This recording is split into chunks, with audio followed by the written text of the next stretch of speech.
அஸ்ஸலாமு அலைக்கும். இன்றைக்கான ஷார்ட்ஸ் பார்ப்போமா? 11ஆம் நம்பர் இஃப்தார் உலக் தான் பார்க்க போகிறோம். அன்றைய நாள் வந்து நான் பிரெட் கரமல் புடின் ஒன்று செஞ்சுருந்தேன். அதோட வந்து பிரெட் சாண்ட்விட்சு செஞ்சுருந்தேன். இப்போ பிரெட் கரமல் புடின் எப்படி செய்யணும்னு பார்ப்போம். நாங்கள் சீனியை வந்து நல்லா இன்னப்படி கரமல் பண்ணி எடுத்துக்கணும். சீனி கருகிராமைக்கு சீனி நல்லா இன்னப்படி கோல்டன் கலர் வரச்சில் நீங்கள் அந்த பிரெட் ஊற்றுற ட்ரேயில் வந்து ஊற்றிக்கோங்க. டின் சரி இன்னப்படி ஒரு பவுல் சரி ஊற்றின போது இதுக்கு வந்து நான் திராட்சை சேர்த்துனேன். காந்த திராட்சை பிளாக் அண்ட் கோல்ட் கலர் இருந்துச்சு. அப்போ தான் சேர்த்துனேன். சேர்த்த பிறகு இது அப்படியே ஆறிடும். ஆறி வாசல் அப்படியே செட் ஆகிடும். இது அப்படியே இப்போ நாங்கள் இதுக்கு வந்து முட்டை 2 வந்து நல்லா பீட் பண்ணி எடுத்துட்டேன். முட்டை வந்து நல்லா ரூம் டெம்பரேச்சரில் இருக்கணும். அப்போ தான் நல்லா பீட் ஆகி வரும். பீட் ஆகி வந்த பிறகு இதுக்கு வந்து பிரெட் ஸ்லைஸ் தேவைப்படும். நான் ஒரு 2 பிரெட் ஸ்லைஸ் எடுத்துனேன். அதுக்கு மிச்சம் எடுத்துக்க வேணாம் வேண்டாம். அப்போ அந்த புடின் வந்து ஹார்ட் ஆகிடும்.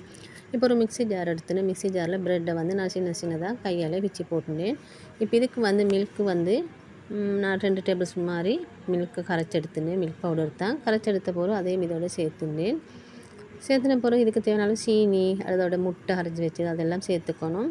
வாசத்துக்காக வெனிலா ஒரு டீஸ்பூன் மாதிரி சேர்த்துக்கணும். வெனிலா டீஸ்பூன் சேர்க்க விருப்பம் இல்லாதவங்க ஏலக்காத்தூள் பவுடர் பண்ணி சேர்த்துக்கொள்ளலாம். சேர்த்த பிறகு இதை வந்து நல்லா அடித்து எடுத்துக்கணும். இப்படி க்ரீமி டெக்ஸ்சர் வரணும். அடித்து எடுத்த பிறகு இப்போ இதை வந்து நான் ட்ரேக்கு நான் மாற்றின பிறகு இதை ஒரு 20 நிமிஷம் மாட்டு நீங்கள் நீராவியில் வச்சு ஸ்டீம் பண்ணி எடுத்துட்டா சரி, இல்லை ரைஸ் குக்கரில் சரி.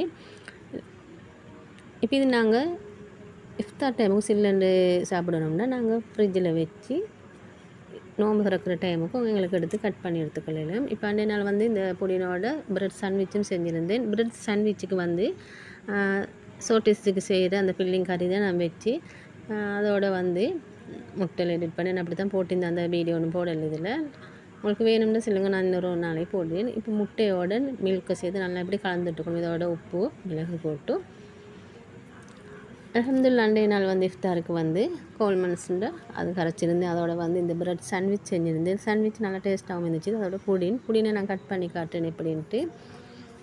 நீங்கள் பிரெட்ஸை வந்து குறைச்சி போட்டால் உங்களுக்கு இந்த புடின் வந்து நல்ல சாஃப்டாகவும் நல்ல இதாகவும் வரும். ஹார்ட் இல்லாமக்கு.